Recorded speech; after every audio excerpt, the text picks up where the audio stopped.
मित्रों नमस्कार, मैं हूं मनोज तिवारी, तिवारी जी ब्लॉग यूपी से।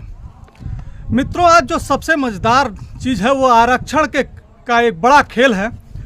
आरक्षण के खेल को खेलने के लिए यहाँ के जो है जिम्मेदार सांसद, विधायक और कुछ ब्लॉक से संबंधित जनप्रतिनिधि जो है इस खेल को बड़े पैमाने पर जो है खेले हैं और आरक्षण में बड़ा खेल हुआ है। आजकल जो है देश में आरक्षण व्यवस्था सामाजिक जो है स्तर को बढ़ाने के लिए एक समुचित व्यवस्था है, लेकिन इसी को जो है आरक्षण प्राप्त लोग जो है इसे एक खेल बना दिए हैं। और खेल जो है ऐसा है कि अपने लोगों को स्थापित करने के लिए जो है गलत रास्तों का इस्तेमाल करके और पिछड़ी को जात के लोगों को अनुसूचित जनजाति बना दिया गया है। मामला वही है जो लंबे समय से कुछ जो है मूल आदिवासी जनजाति कल्याण समिति और यहाँ के जागरूक जो है एससी कास्ट के जागरूक युवाओं द्वारा इस मामले को लंबे समय से एक लंबी लड़ाई लड़ने के बाद आज जो है कुछ सफलता प्राप्त किए हैं। और निचलौल थाने में आपको दिखाएंगे कि ये जो है मेरे हाथ में एक प्रेस नोट है जो मूल आदिवासी जनजाति कल्याण संस्थान का है और इसमें जो है तारानगरी सेमरा नंबर 2 पोस्ट डुमरी बाजार तहसील सदर जनपद गोरखपुर उत्तर प्रदेश का जो है एक संस्थान है। और इस संस्था के द्वारा जो है ये एक आवेदन पत्र जो है इस लड़ाई को लड़ा गया और मुझे जो है आज इसे एक प्रेस नोट के रूप में मुझे दिया गया है और इस खबर को चलाने की बात कही गई है। आपको बताएंगे कि निचलौल थाने में जो है एक मुकदमा पंजीकृत हुआ है जो 173 है 4/4/2024 को जो है यह प्रार्थना पत्र जो है FIR दर्ज हुआ है। और इस FIR में 3 धाराओं में मुकदमा पंजीकृत है और मुकदमा पंजीकृत करके विवेचना जो है प्रचलित करने की बात कही जा रही है। आपको बता दें कि 120B 467 और 420 के तहत यह मुकदमा पंजीकृत है। और इस मुकदमे में जो अपराधी हैं जो है नामित व्यक्ति हैं, अभियुक्त हैं, वह यह है पहले नंबर पर है कमलेश कुमार गौड़, पिता का नाम है रामजी गौड़, लोहरौली ग्राम सभा ठूठीबारी जनपद महाराजगंज के रहने वाले हैं। तो वहीं जो है उनकी पत्नी जो है कुंती देवी जो है तीसरे जो है संजीत है, पिता का नाम कमलेश है, आनी उनके पुत्र हैं। तो वहीं कृष्ण कुमार, पिता का नाम कमलेश कुमार है।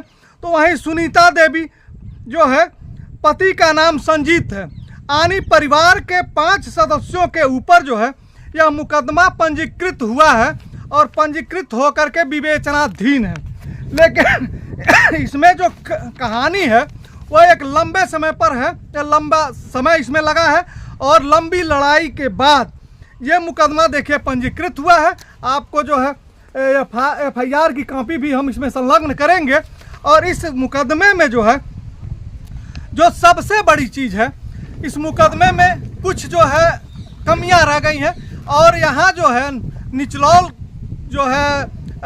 निचलौल के जो है जिला थाने प्रभारी से मेरी जब बात हुई तो उनका कहना है कि विवेचना में अन्य लोगों का भी नाम जोड़ा जाएगा।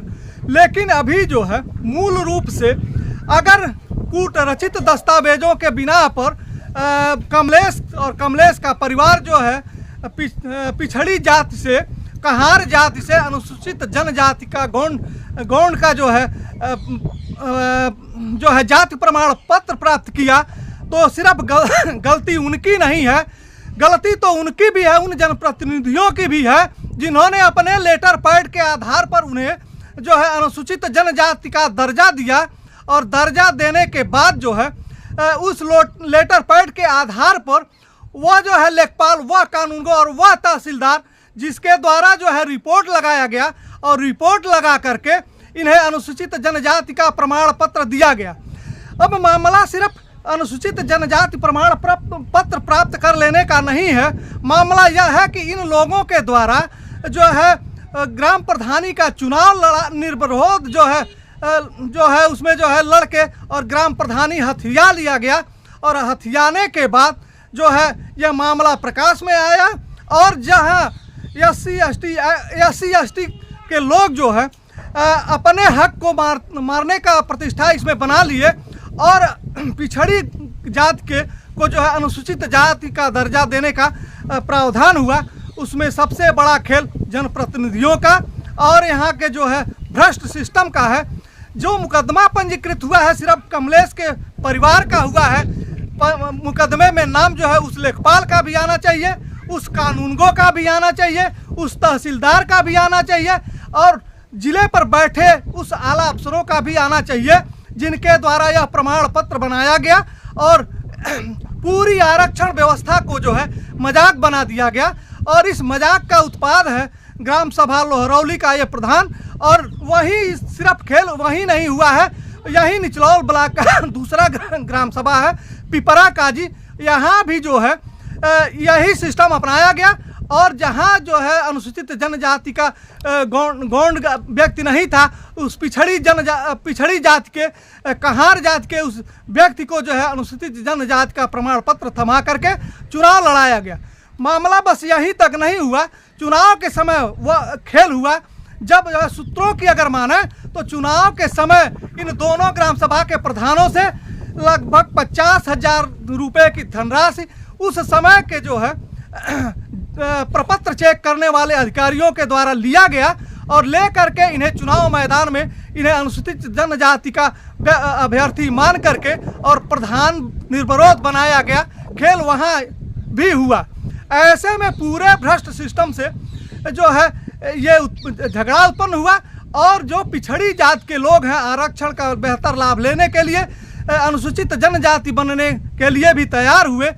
अब जो सबसे प्रमुख बात आती है इस प्रकरण में वह यह है कि देश में आरक्षण जो गरीबों के उत्थान के लिए बनाया गया था और 10 साल के लिए दिया गया था, वो अब तक जो है देश के पिछड़े गरीब और तमाम जो है इससे लाभान्वित लोगों का उत्थान तो कर रही हैं, लेकिन यही लोग इन्हीं के प्रतिनिधियों के द्वारा एक दूसरे का हक मार करके और दूसरे को लाया जा रहा है। अब जो मामला और बनता है वह यह है कि लोहरौली ग्राम सभा में जब अनुसूचित जनजाति का कोई व्यक्ति नहीं था तो आरक्षण जो है संशोधित होना चाहिए था और उस आरक्षण के संशोधन के बाद जो है पात्रता बनती उस हिसाब से उस ग्राम सभा का चुनाव होता और चुनाव होने के बाद जो है एक वहाँ की जनता का जो मताधिकार का जो विशेष जो है अधिकार है अपने मत का प्रयोग करके अपने प्रतिनिधि को चुनने का उसका उपयोग हुआ होता। लेकिन इस घटना के बाद जो है इन ग्राम सभाओं के मतदाताओं को भी छला गया और अपने जो है निहित जन प्रतिनिधियों के शक्तियों का दुरुपयोग करते हुए यहाँ के जो है अफसरशाह और यहाँ के जनप्रतिनिधि सभी लोगों ने इस भ्रष्ट जो है कार्रवाई में जो है योगदान दिया और आरक्षण के खेल में खूब खेल किया। अब आने वाले समय में अब तो देखना यह है कि ये जो है अफसरशाहों का दबाव या इन जनप्रतिनिधियों का जिन्होंने जो है अपने लेटर पैड का उपयोग करते हुए कमलेश को जो है अनुसूचित जनजाति का मुहर लगा दिया। या आखिर ये कौन थे? क्या ये न्यायालय थे या कोई वैध संस्था थे जिन्होंने अपने लेटर पैड पर यह दर्शाया कि ये जो है अनुसूचित जनजाति का आदमी है?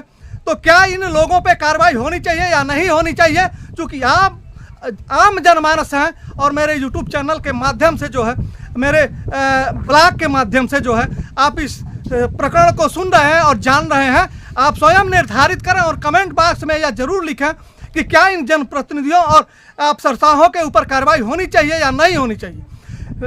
जो सबसे बड़ी बात है यहाँ न्याय प्रणाली और तमाम सारी व्यवस्थाओं का जो शिकार यह लोहरौली ग्राम सभा अभी कुछ समय पहले एक कोर्ट के आदेश या किसी आदेश से ग्राम प्रधान को बहाल कर दिया है, लेकिन इस ग्राम प्रधान पिपरा और लोहरौली ग्राम सभा के ग्राम प्रधानों के द्वारा बहाली होते ही बिना कार्य कराए जो 2-2.5 साल से जो है ग्राम निधि में तमाम निधियों में पैसा था उसे विड्रा कर लिया गया है बिना कार्य कराए और बिना जो है स्थल पर कुछ दिखाए। आपको बता दें कि सामग्री के मद में और तमाम तरह की बिल वाउचर के जो है लगा करके फर्जी बिल वाउचर लगाकर इन ग्राम सभा के प्रधानों ने सिर्फ आरक्षण को ही नहीं छला है, सरकारी धनराशि का भी बड़ा गमन किया है। यह भी एक जांच का विषय है। अब देखना यह है कि इस खबर के प्रसारित होने के बाद कुंभकर्णी नींद सोने वाला ये जो है भ्रष्ट अफसरशाही जगती है कि नहीं जगती है, और इन जो है जनप्रतिनिधियों इन भ्रष्ट लोगों पर कार्रवाई करती है या नहीं करती है। फिलहाल मेरा अनुरोध यह है कि आप जो है मेरा इस खबर पर जो है एक कमेंट करना जरूर जो है सुनिश्चित करें, ताकि जो है हम जान सकें कि मैंने जो आवाज़ उठाई उसमें कितनी सत्यता है, कितने लोग पसंद करते हैं, कितने लोग नापसंद करते हैं। इन सारी चीज़ों को थोड़ा हमें भी ज्ञान होगा। सादर प्रणाम।